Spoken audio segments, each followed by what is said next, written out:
Outside one of India's busiest airports, the early evening sky ignites into a fire. This cloud just lit up. Felt like you could feel the heat. Flaming wreckage falls from the sky. It's a horrifying crash. I realized that the clumps that I saw all around me were either the remnants of the aircraft or dead bodies. When investigators arrive, they find the twisted remains of 2 passenger jets. 349 people are dead. Vital clues are buried deep underground. Investigators must piece together the day's events. Saudi 763 will maintain 140. Kazakh 1907, now reach 150. Tau had 2 crews that should have known each other's positions. Ended up in the world's deadliest mid-air collision.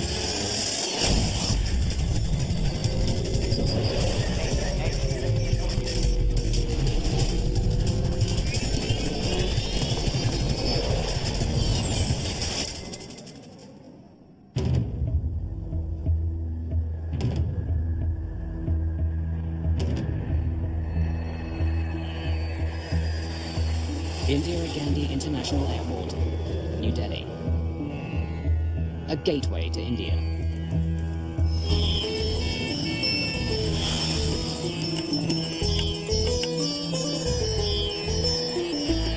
November the 12th, 1996. Is it? Air traffic controller BK Dutta arrives for the late afternoon shift. There was a ward supervisory officer. There was one person who was sitting beside me and he was assisting me. And the things are all normal. But normal at Indira Gandhi doesn't mean calm. This is becoming one of the most congested airports in the world. In 1990, the government of India signed open skies agreements with several different countries. Those pacts have made it easier for foreign airlines to land at Indian airports. Many airlines are taking advantage of the new policy. Air traffic controllers are now handling more traffic than ever. The open sky policy acted as a catalyst in the air traffic growth. The volume of traffic grew from, I believe, 175 movement a day to around 225 movement a day. We have to perform during that time. So whether 10 aircraft come on that time or 20 comes, so you have to handle them.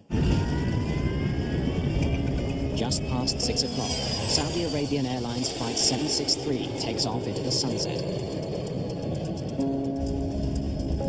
Gear up. Gear up. Clear on left. Captain Khalid Al-Shabaili powers the Boeing 747 away from the runway. His co-pilot, Nazir Khan, handles all radio communication. There are 289 passengers on board. Many are Indian workers returning to their jobs in the Middle East. Saudi 763, airborne 03, contact radar 127.9. While Flight 763 was on the runway, its movements were tracked and directed by an air traffic controller in the airport's tower. 279, good day. But shortly after the plane takes off, the tower passes the pilots over to approach controller BK Dutta, who's in another room at the airport. Approach controllers at Indira Gandhi guide planes through the airspace beyond the runways. They're in charge of all arriving and departing flights within 110 kilometers. The approach controller normally is responsible for arrival and departures of the aircraft, which are coming in. They are safely and expeditiously, they are brought to the final approach. Tonight, Dutta is controlling 5 flights. Some of these are leaving the airport, while others are coming in.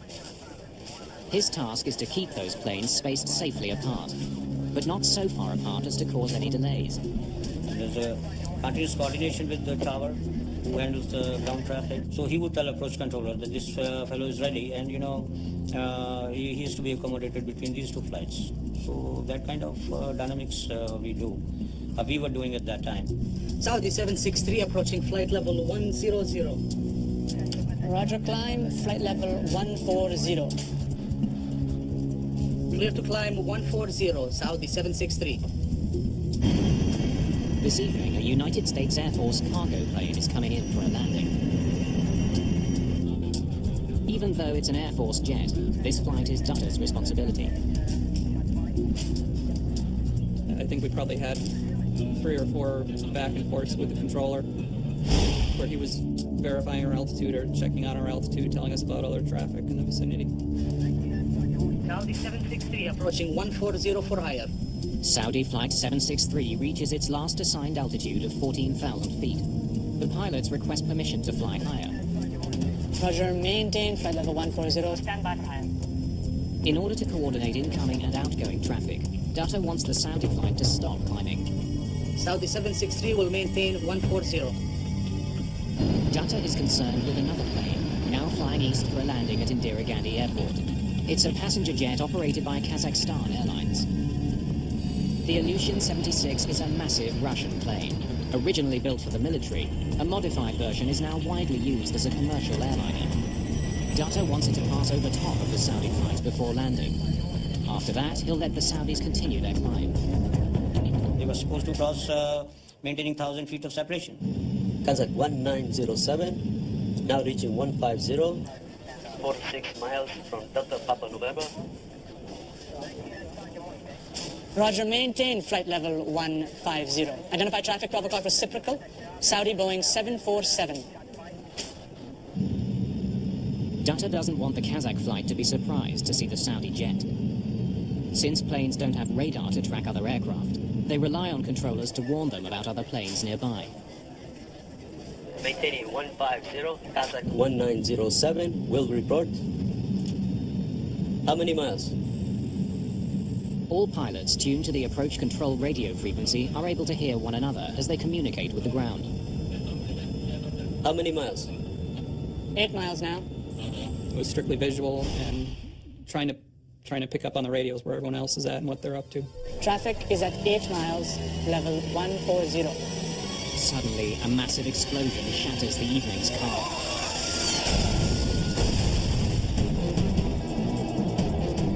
All at once, out of the right side of the window, right side of the cockpit, this cloud just lit up. Those missiles? In my mind's eye, they were missiles kind of corkscrewing, picking up speed was what they looked like, and they looked like they were coming right at us.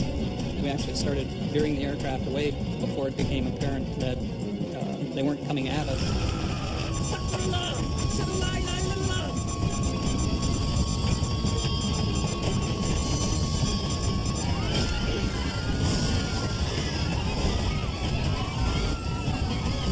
The Saudi Airlines jet spirals towards the ground. Kelly, this 1815. 1815, say again? Got on the radio right away, called the controller. You saw something that looks like a big explosion. Then it struck to me that something has gone wrong. On Dutter's radar screen, both the Saudi jet and the Kazakh plane have simply vanished. When I saw other blips are coming in, so I watched the sweep again.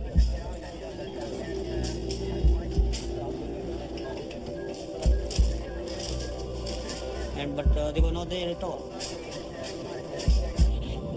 We then heard the controller call for the Saudi Air jet and the Ilyushin. Saudi 763? With no response. That was obviously very bone-chilling. Something tragic has happened in the skies near New Delhi's airport. BK Dutter is about to become the target of an investigation into one of the deadliest plane crashes of all time. Kazakh 1907, report your position.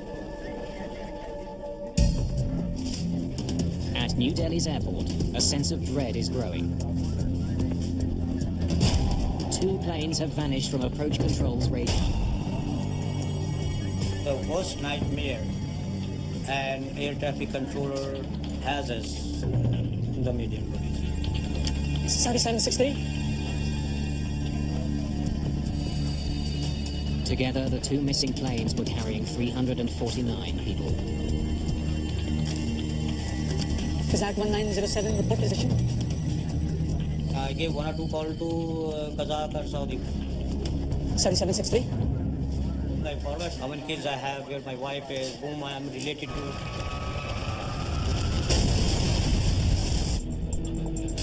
US Air Force pilot Captain Tim Place soon confirms the worst.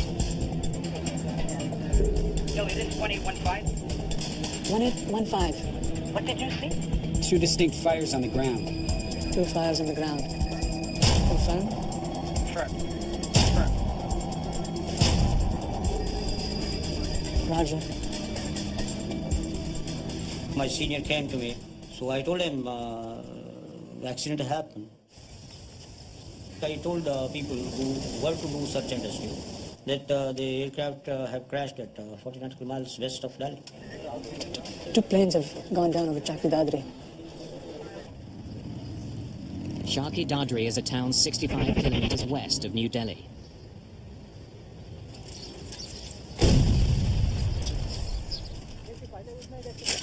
Its mustard and grain fields are now burning with the twisted wreckage of 2 ruined airplanes. All of a sudden, the sky turned a bright red color, and I saw fire and smoke.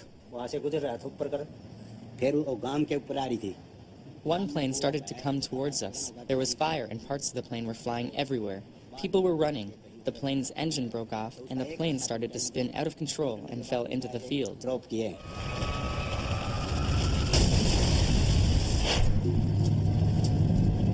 I was told that there's been a mid-air collision.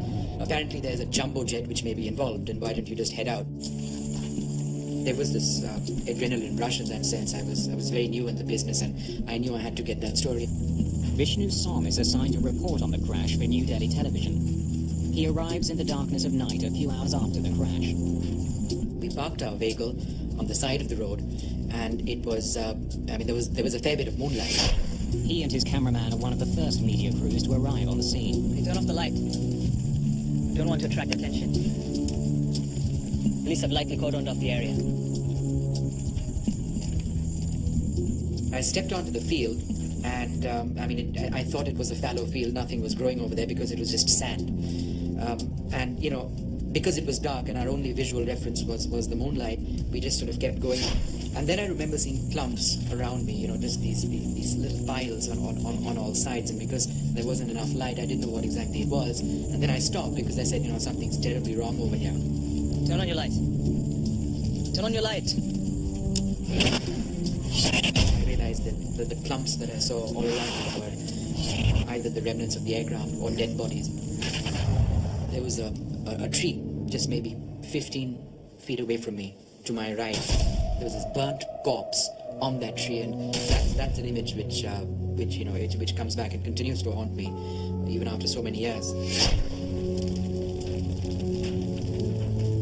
As night turns to day, hope of finding any survivors fades. None of the passengers aboard either plane has survived. 349 people are dead.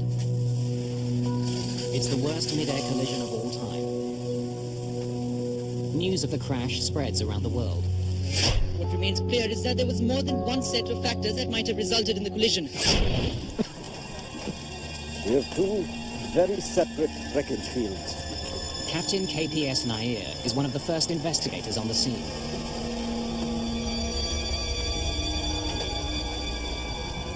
I was aghast, horrified. I can't explain it because I have never seen anything like that before. It is something which I can't explain. The Kazakh flight and the Saudi Airlines jet have fallen 7 kilometers from each other. Investigators have 2 separate crash sites to examine, but they know one cause will explain both accidents. It's unlike a single aircraft falling somewhere. 2 large-bodied aircraft colliding each other in the sky. There are different causes. How had 2 planes that were supposed to be 1,000 feet apart collided? Investigators consider 3 possibilities. An error on the part of the air traffic controller, an error by one of the crews, or the failure of an instrument on one of the planes. They hope the mangled wreckage will hold the clues they need. Their first priority is to find the black boxes from both planes. They record cockpit conversations along with critical data about the flight, like its altitude, speed, and heading. Although fire has ravaged the wreck sites, the black boxes from both planes are found on the first day of the investigation.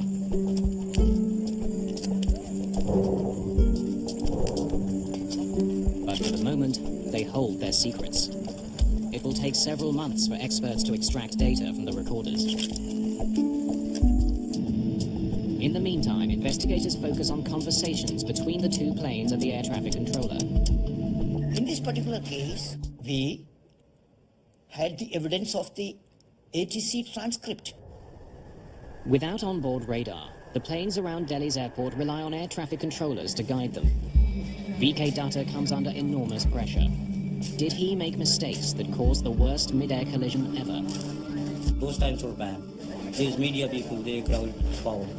So I told them that, there's no fault of mine. Hi, I'm VK Datta. I'm sorry to keep you waiting. Have a seat.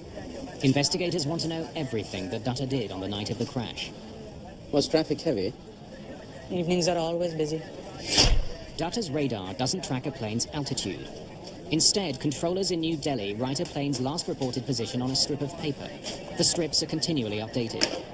It's the only way for controllers to keep track of the altitude of the planes under their control. Level information is not there, so level has to be confirmed by the pilot.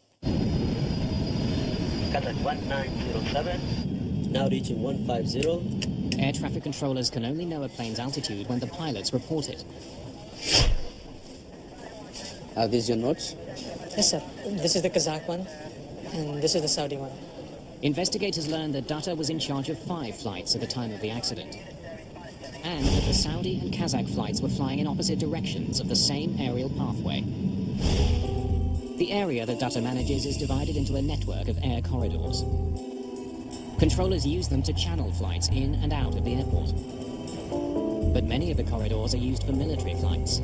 In fact, even at such a busy airport, there's only one main corridor for commercial planes. In cases like this, there are strict rules he has to follow. Between two aircraft, the requirements specify a vertical minimum separation of 1,000 feet. When aircraft fly through the sky, they leave turbulence in their wake, like boats on the water. It can affect the planes around them. Air traffic controllers deal with this by keeping planes at different altitudes. Roger, maintain flight level 140, stand by for higher. Datta was supposed to ensure that the two planes were 1,000 feet apart as they approached each other.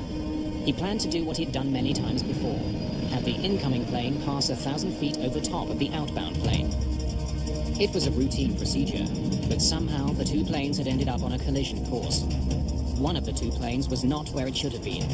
Investigators wonder if Datta made a mistake that led to the horrific crash. Boring through the ATC transcripts, investigators quickly learned that Datta had given the two planes the proper directions. But since his radar doesn't display altitude, there was no way for him to tell if the planes followed those instructions. Investigators are so convinced that Datta did nothing wrong that 3 days after the crash, he's back on duty.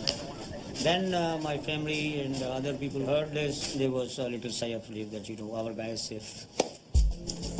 Investigators returned to the crash site. They are hoping to recover certain instruments from the two aircraft. Perhaps a mechanical failure had led one of the planes off course. Normally, the altimeter would have stopped at that point where the accident took place. And we wanted to know what altitude they were registering at the time of the accident. But the Saudi cockpit has plunged deep into the ground. The accident investigation becomes an excavation. The Saudi's nose portion was well below the air. It was about 10 to 12 meters below. The end of the nose had gone back far below. Machines had to be brought in, excavators, to dig up and lift the cockpit of the Saudi aircraft. The altimeters of the Kazakh flight are easier to find. That plane didn't crash nose first. There's some chance there are clues about its exact altitude at the time of the accident. When they're pulled from the wreckage, investigators discover that there is indeed something strange about the altimeters. Both the captain and the co-pilot have an altimeter in front of them, but But in this case, they do not have the same reading. There was a difference between the two by about 300 feet. Strange. Perhaps the conflicting altimeters had led the crew off course. But the difference in readings may simply have been caused by the force of the crash. At this point, investigators don't know. Mostly there and there, as close as you can get it. Investigators need to discover which of the two planes was at the wrong altitude. They explore other evidence. The pattern of the damage on the two planes may help answer a critical question. What was the relative angle between the two aircraft at the time of their contact? Most of the pieces from the two planes are kilometers apart, but a large section of the tail from the Saudi aircraft is found near the beginning of the debris field.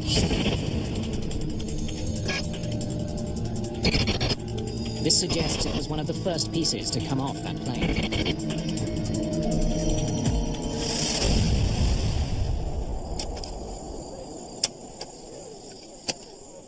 The significant point of contact in this particular accident in the air was between the tail end of the IL-76 and the wing portion of the Boeing 747 of Saudi Arabia. The tail of the Kazakh plane appears to have pierced through the left wing of the Saudi jet. If that's the case, the Kazakh flight hadn't been above the Saudi jet when they collided, as air traffic controllers thought. It must have been below it.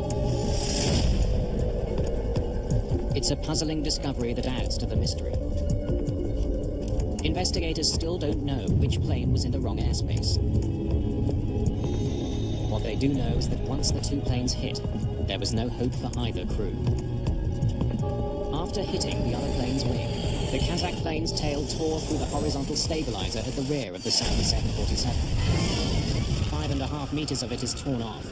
Without it, the Saudi crew can't control their plane. The result is the aircraft goes into uncontrollable spiral. And in this particular case, if I would say, both the aircraft had got into that situation. What they found in the wreckage of the two jets frustrates the investigators. They now understand how the planes collided, but they still don't know why they were at the same altitude, or in fact, what altitude they collided at. How had the Kazakh jet, which was supposed to be above the Saudi flight, ended up below it? Almost 2 weeks after the accident, Captain Ashok Verma joins investigators at the scene. By that time, the operations for taking the Saudi cockpit had been completed. Whatever equipment was recoverable had been recovered. Like the rest of the evidence uncovered so far, the instruments from the Saudi plane don't help explain what happened. The force of the crash has completely destroyed them. I can't find anything. Too much damage.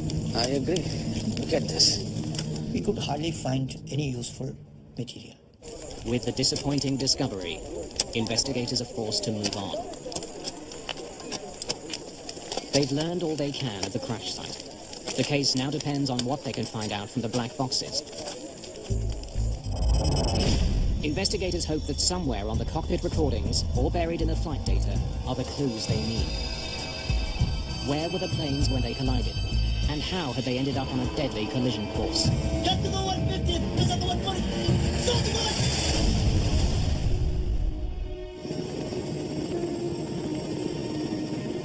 It's been 3 months since the mid-air collision of two passenger jets near New Delhi.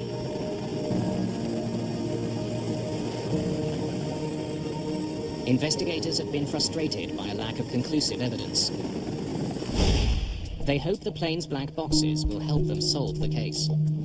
In order to avoid any suggestion of bias, the boxes from the Saudi flight are being analyzed in England. Technicians from the Air Accidents Investigation Branch try to extract valuable data. The neutrality of the state where the recorders are handled was an essential thing. Each plane was equipped with two black boxes, a flight data recorder and a cockpit voice recorder. The flight data recorder contains information on dozens of aspects of a plane's performance. Among them, the altitude, the airspeed, and the changes pilots make to the flight controls.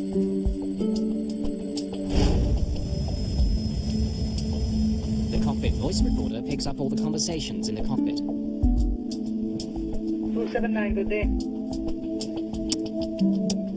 As investigators try to learn more about the collision near New Delhi, they use the information stored on the black boxes to make a chronology of events. Peter Shepard is head of the recorder section of the Air Accidents Investigation Branch. He'll work backwards from the moment of impact. The point of collision is reasonably well defined by rapid changes in parameters on each aircraft. If we make that our time zero point, we can then relate that to the individual times and build up a common time base. First, Shepard and his team concentrate on the Saudi 747. Saudi 763 approaching 1404 for higher. Roger, maintain flight level 140, stand by for higher. Saudi 763 will maintain 140. The CDR reveals that the Saudi pilots received clear instructions about their altitude and seem to have understood them. After being told to hold at 14,000 feet, there was no discussion of climbing to a higher altitude, which would have taken them into the path of the Kazakh flight. Next, Shepard looks at the flight data recorder to confirm that the Saudi flight actually followed the instructions it was given. The recorder from the Saudi flight showed us that the altitude had been normal during climb out. The Saudi pilots leveled off at 14,108 feet, well within their safe corridor. It had leveled at its assigned altitude of 14,000 feet and continued to fly level. The Saudi pilots followed the ATC instructions meticulously, which is borne out by their confirmatory calls back to the ATC. Air traffic controllers wanted the two planes separated by 1,000 feet and wanted the Saudi plane to fly below the Kazakh jet. If the Saudi pilots did nothing unusual, suspicion is growing that somehow it was the Kazakh plane that was in the wrong place. Alarmingly, when investigators examined the information from the Kazakh jet's flight data recorder, they discover that it descended far below the 15,000 feet it was supposed to stay at. Moments before the collision, the Kazakh plane is at 14,100 feet, almost 1,000 feet lower than its assigned altitude and less than 10 feet below the Saudi flight. It then powered directly into the Saudi jet. The Kazakh crew had not stopped descending at the altitude they were cleared to, that was 15,000 feet. But why had the Kazakh flight dropped so badly off course? Kazakh 1907, report position. Kazakhstan Airlines presents one theory for their plane's dramatic loss of altitude. The Kazakhstan defense mainly relied on presence of turbulence. Perhaps a sudden burst of turbulence had forced the plane lower. The data recorder of the Kazakh flight does seem to indicate that the crew had a bumpy ride. It shows two distinct and sudden drops of more than 400 feet. The airline claims both of these drops were caused by turbulence. But Peter Shepard isn't so sure.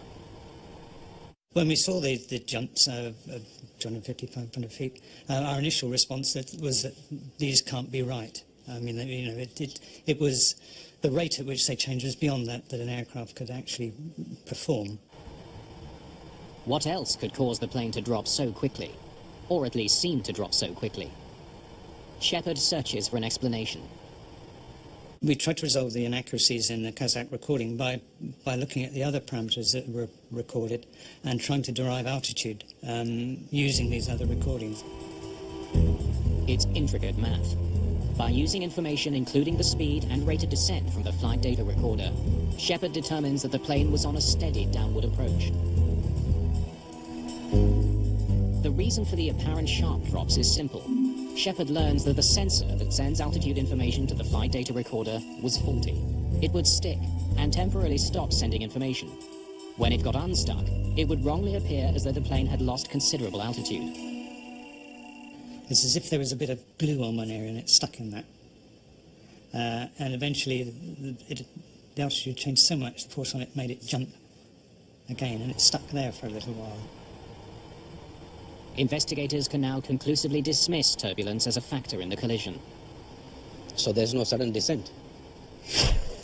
Scanning maintenance records, investigators also discover that there was no problem with the Kazakh plane's altimeters. They conclude that the difference found in the cockpit instruments was a result of the crash. It didn't cause it. To understand why the Kazakh plane kept descending after it was told to hold, investigators turn to the cockpit voice recorder. It begins long before the crash itself. Initially, there are no hints that anything is wrong. Kazakh 1907, report level passing. Passing 240, Kazakh 1907. Because the Ilyushin 76 is a modified military plane, it has another unusual feature, a position for a radio operator in the cockpit. Igor Rep mans that position and handles all communications for the Kazakh flight. Roger. Over to Delhi approach 127.9. 127.9, bye-bye, Kazakh 1907. As the aircraft nears the airport, Rep gets in touch with approach controller Dutta. Delhi approach, good evening, Kazakh 1907. Passing 230 through 180. I told Kazakh to descend and maintain flight level 150. That is 15,000 feet. Roger, Kazakh 1907, descend flight level 150. Report reaching. 1,000 feet vertical separation is sufficient, and that was granted to the two aircraft. Kazakh 1907, now reach 150. The Kazakhstan radio operator had at one time stated reaching flight level 150. It's just 1 minute before the impact. And at this point, the Kazakh plane appears to be right where it's supposed to be, 1,000 feet higher than the Saudi plane. But investigators know that instead of leveling off, the plane continued to descend. This is where the trouble starts. As investigators compare the flight data information to the cockpit voice, they notice something disturbing. Kazakh 1907, now reach 150. When Rep calls out that they've descended to 15,000 feet, he's actually over 1,000 feet higher than he thinks he is.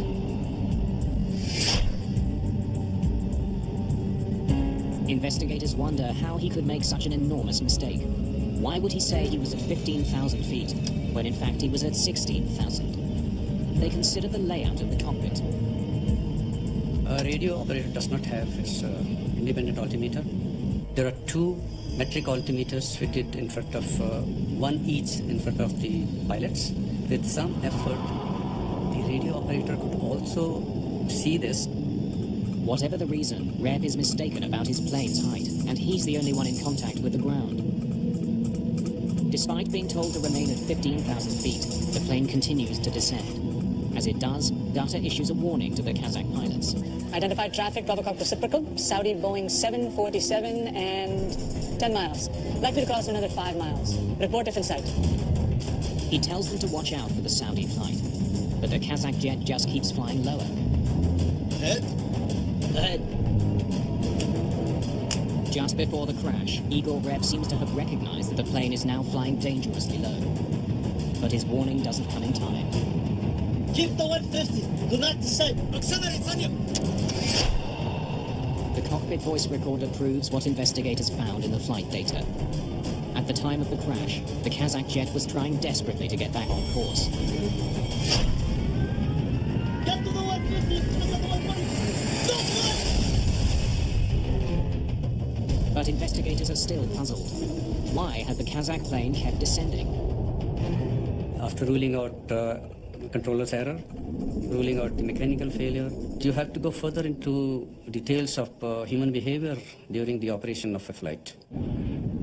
Kazakhstan is one of several now independent republics that used to be part of the Soviet Union. The national airline has a reputation at Indira Gandhi Airport. There was always a sense that, these were small fly-by-night operators essentially doing the charter business, and they didn't necessarily follow the conventions of modern Western aviation. We examined their background of knowledge of English language. A crew in the Soviet states, they pass English examination, but they're not fluent in spoken English. Verma now listens more closely to the cockpit voice recorder, looking for an indication that the crew misunderstood their instructions. Had a language barrier caused the crash? How many miles? Traffic is at 8 miles, level 140.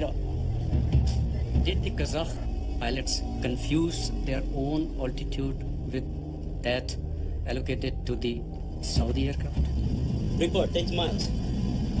Burma finds that members of this crew weren't communicating clearly with each other. Igor Rep was responsible for communication with the ground, but there's no indication that the pilot and co-pilot were listening to his instructions. Switch on, engine inlet heating. While the rest of the crew was busy discussing arrival procedures, Rep alone seemed to be occupied with their altitude. Now looking, 1907. It is a usual practice that the briefing for the arrival is completed before start of descent, so that all crew can pay full attention to the radio. While the radio operator appears to have understood that the Saudi plane was at 14,000 feet, investigators believe the co-pilot thought that he was cleared to 14,000 feet and continued his descent. Hold the level. What level were we given? When the pilot does respond, he seems confused. I think pilots did not pay that much attention and relied too much on the radio operator and to navigate the aircraft during this critical phase. The decision to increase power and stop descending ends in tragedy. Keep the 150. Do not descend. Accelerate, Sonia. Get to the 150. Listen to 140. Stop run!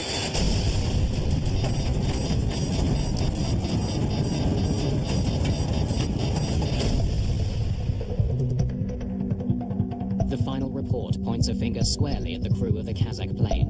In the wrong place at the wrong time. A simple misunderstanding led to the deaths of 349 people. The investigation concluded that the primary cause of this Mayday collision was non-adherence to the authorized altitude allocated to the Kazakhstan aircraft. Investigators are confident they know what caused the worst mid-air collision in aviation history. But there are steps they want the industry to take to help make Indira Gandhi Airport safer. What they find is that the technology that could have prevented this accident was already at the airport. Saudi 763. Investigators have determined that poor cockpit communication and a simple misunderstanding caused a devastating accident which killed almost 350 people.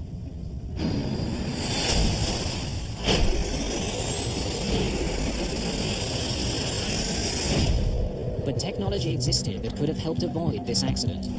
Systems that would have helped both the pilots in the air and the controllers on the ground.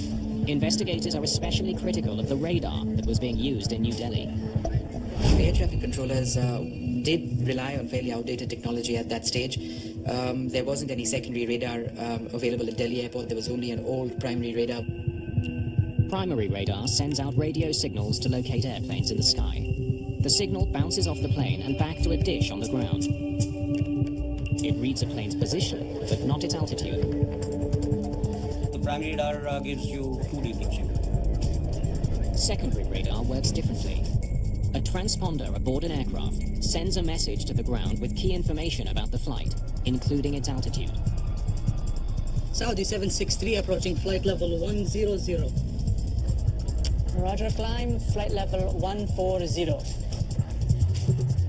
On the day of the collision, approach controller VK Dutta could only rely on what the crews told him about their aircraft's altitudes.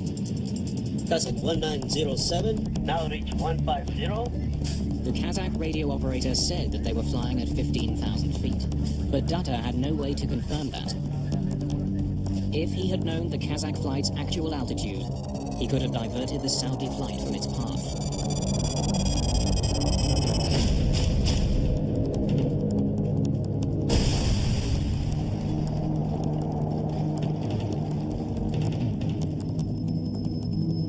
That is the 3D picture. So you have some time to react to it. You can take the aircraft away. At the time of the accident, India had ordered a $118 million air traffic control system with secondary radar and more sophisticated communications and navigational equipment. The system had originally been scheduled to be installed 2 weeks before the accident. But on the day of the crash, the system hadn't even been unpacked. Secondary radar is an advancement on the primary radar. And in this particular case also, by getting the altitude information, it could have been possible that the accident of this nature could have been avoided. In the year following the accident, there would be 3 near misses near Indira Gandhi Airport. It would take more than 2 years for the secondary radar system to be installed. Today, controllers at Indira Gandhi International Airport see an airplane's flight number, altitude, and heading. It's far more information than controller VK Datta had available to him on the day of the accident. Experts believe another piece of technology could have helped prevent the collision: TCAS. TCAS equipment generates caution and warnings for the crew. It allows them time to react, draws their attention to the situation around, and it looks into the vertical separation. TCAS is a collision avoidance system that can be installed on board airliners. In many countries, the technology is mandatory. It alerts pilots when other flights are coming too close. The system also automatically tells them what evasive action they should take. Neither plane was equipped with TCAS. The Indian Airports Authority has also made the airport safer by redesigning the air corridors coming and going from the runways. At the time of the collision, there was one main air corridor for commercial planes landing and taking off from Indira Gandhi International Airport. With the increase in air traffic, that single corridor was becoming too crowded. In the wake of the accident, more air corridors were opened for commercial flights. In general, aviation safety standards has improved. The concern for the safety has improved. Out-of-date technology and poor communication led to this crash. But like almost every aviation accident, it was a chain of seemingly minor events that ended in disaster. In retrospect, were some very unlucky people to meet in the sky that night. You know, it's a 1 in a million chance for that to happen. Certainly there were other things that could have helped radar collision avoidance systems, and I think we continue to make advances there. I don't worry about flying. Certainly, you know, destiny, I don't know. It was glad we weren't 5 minutes in front of where we were at, that's for sure. VK Datta went on to have a long career as an air traffic controller. Today, he works at a college training young controllers. So I'm chief instructor there. So I'm training ATCUs. I'm addicted to my job. I love it. I really love it. Datta, who was initially suspected of having caused the crash, helped implement the changes to make New Delhi's airports safer. His efforts have paid off. The airport now handles 20 million passengers a year. Since the new radar system was installed and the new corridors opened, there hasn't been a fatal accident at this airport.